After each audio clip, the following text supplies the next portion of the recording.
Hello, everybody. I hope everyone is doing very well today. It has been quite a while since I've last uploaded a video. As you guys can imagine, I have been extremely busy and I haven't had really a whole lot of time to focus on really any type of content whatsoever. But I've recently just had a whole lot of free time opened up now that I'm done with my classes, so I now have more time to dedicate to a hobby of potentially playing Yu-Gi-Oh! And doing YouTube videos, or maybe going beyond just Yu-Gi-Oh! But that's for the future, and that's for another video to go over. So for today, I thought it would be probably a good idea to just go over my last deck profile that I had, which was Blue Eyes, and just sort of give the new 2021 updated version of this. Blue Eyes is my favorite deck. Blue Eyes Spirit Dragon is my favorite monster in the entire game. So as you guys can imagine, this is definitely the deck that I focus the most of my time on. So with that out of the way, let's get into the deck list. So for starters, we're running 3 vanilla Blue Eyes White Dragon, 3 alternative White Dragon, 1 Dragon Spirit of White, 1 Levianeer, 2 of the Chaos Dragons, or Mini Chaos Dragons, 3 Sage with Eyes of Blue, 2 White Stone of Legend, 1 Ancients, 1 World Chalice Guard Dragon, 1 Flamvel Guard, 1 Effect Veiler, and 2 Ghost Ogre and Snow Rabbit. For the spells, we are running 3 Melody of Awakening Dragon, 3 Chaos Space, 2 Dragon Shrine, 3 Return of the Dragon Lords, 3 World Legacy Guard Dragon, 1 Monster Reborn, 1 World Legacy Succession, 1 for 1, 1 Called by the Grave, and then for the trap card that we're running 1 Imperial Order. I promise this will make sense when I go over everything later. As for the extra deck, we're running 1 Blue Eyes Spirit Dragon, 1 Azure Eyes Silver Dragon, 1 Crystal Wing Synchro Dragon, and 1 Black Rose Moonlight Dragon. For the XCs, we are running a mini Galaxy Eyes package of Cypher Blade and Prime Photon, 1 Hope Harbinger Dragon, and 1 Divine Dragon Knight. And for the Link monsters, we are running a Saryuja, Nightmare Phoenix, Halqifibrax, Heavenly Spheres, Pisty, Striker Dragon, and Link Karibo. And as for the extra deck, there's really not too much to go over here. That's not like just self-explanatory typical side out staples, but there is one card in here that I would like to touch on when we get to that point. So, what is the overall goal of this Blue Eyes deck? Well, you're mainly trying to utilize the ability for White Stone of Legend to occur a lot of resources in your hand through adding your Blue Eyes White Dragon, as well as also the floating effect that Black Dragon Collapse Serpent and White Dragon Wyver Burster add to you. Your main goal is to get to Needle Fiber, get a level 4 or lower dragon on the board that was not summoned through Needle Fiber to get your Pisty and Striker Dragon on board, so that way you can special summon out your Legend and then go into Saryuja. So now you went into your Saryuja after amassing a lot of resources with your Blue Eyes and Legend as well as your mini Chaos Dragons, so that way you're able to deep draw in an extremely efficient way that will allow you to see a bevy of extremely powerful cards such as your revival spells or special summoning off Saryuja, as well as getting a Levianeer on board, alternative if you haven't yet, so on and so forth, in order to establish a strong board of getting out of level 9 Synchro, a rank 8 Xyz, and usually end up linking off your Saryuja with whatever spare dragon you have on the board to make a Heavenly Spheres. A lot of the times, if everything goes right, you'll not only have an extremely strong and well-established board of your extra deck monsters, but you'll also have a lot of cards in your hand, back row, or your graveyard that will help you facilitate plays. Essentially, you'll have hand traps that you have the searchable effect veiler or the ghost ogre that you drew off of Saryuja, as well as if you didn't need to use a Called by the Grave or you cited in Book of Moon, you can set these as back row, and Imperial Order really helps you just establish game and can honestly win you matches against certain decks, as this is a complete shutoff for a good few archetypes, most namely Sky Striker. Really going over everything, most things here are kind of self-explanatory. You can take out alternative Melody, Return, and Dragon Spirit of White if you would like to, in order to make more rooms for hand traps, in order to make this deck a little bit more competitive. That's fine, but I personally find that having the extra Melody and alternative, as well as the extra Return of the Dragon Lords and getting access to the Spirit of White, really helps this deck maintain more bodies on board and helps you establish stronger fields and give you a little bit more, not only consistency, but access to more of a grind game. Alternative White Dragon is searchable not only off of Melody of Awakening Dragon, but also Chaos Space. So do keep that in mind, though you only have 2 potential discard outlets in order to actually get Alternative White Dragon. But that scenario has come up in the past prior.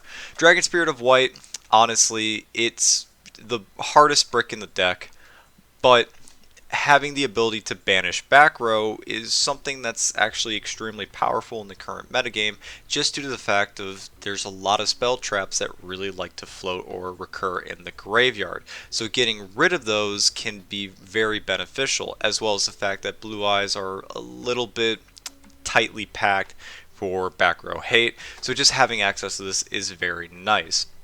On top of that, Dragon Spirit of White plays extremely nicely with Heavenly Spheres, as Heavenly Spheres can bounce something that's face up on the field. This is non-targeting, and this can be bounce anything on either field, keep in mind.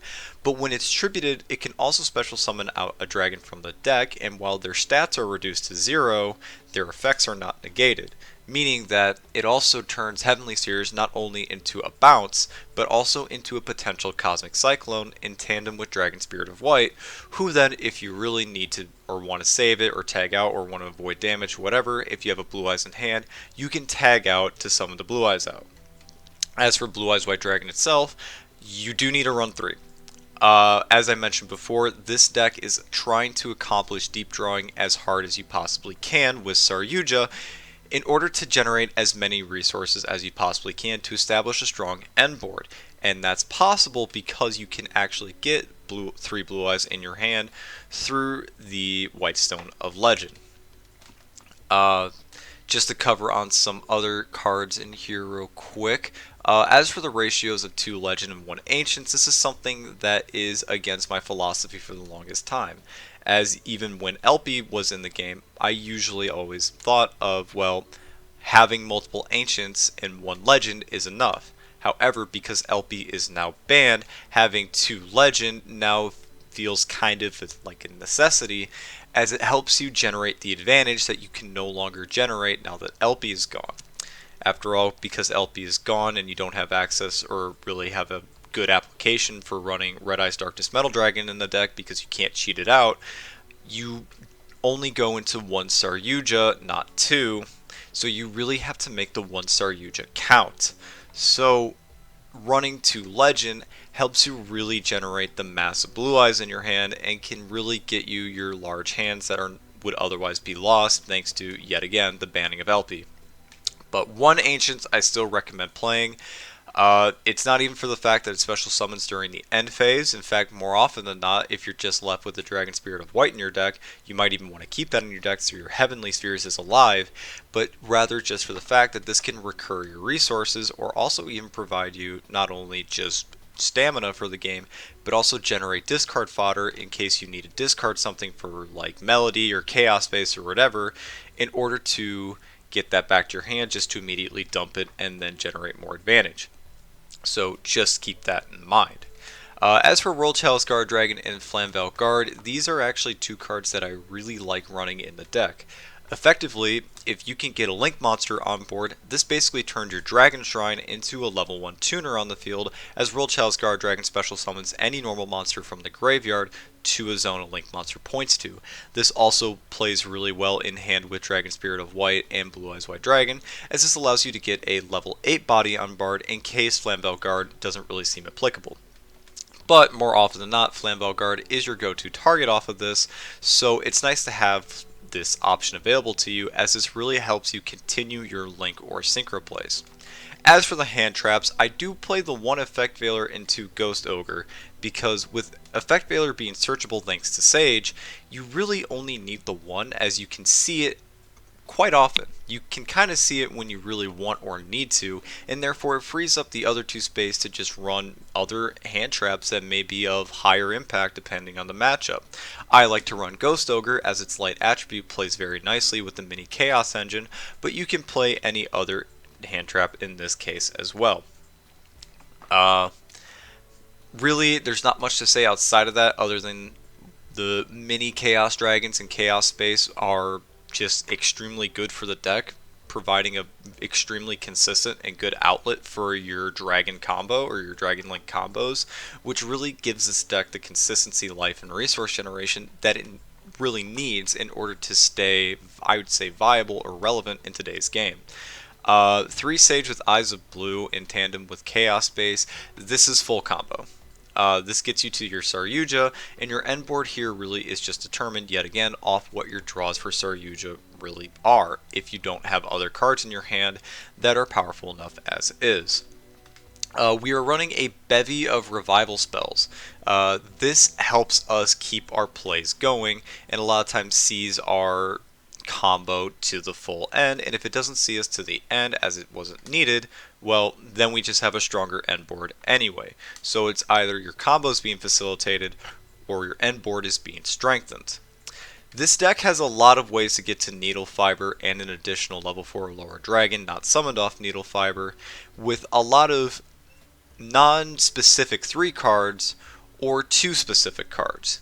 So you have a lot of ways to get to your plays, but it's just a matter of seeing them as well as also playing around disruption. This deck does have some decent ability to play around disruption, but it very much so depends on your hand and also your opponent's knowledge of the deck that you're playing. And last up, the Imperial Order I know is a little sketch, but really, ideally with this deck, you do want to be going first. This is a sort of control stun toolbox variant of Blue Eyes that utilizes the kind of very strangely powerful effects of Blue Eyes Spirit Dragon to kind of control the game state thanks to its ability to tag out to Azure Eyes for protection and recursion, or Black Rose Moonlight to be an additional compulse alongside your Heavenly Spheres. So going first and going through all your plays, a lot of the times, if you do end up having additional spell cards in your hand, those are win more cards to get around however your opponent needed to play around Imperial Order.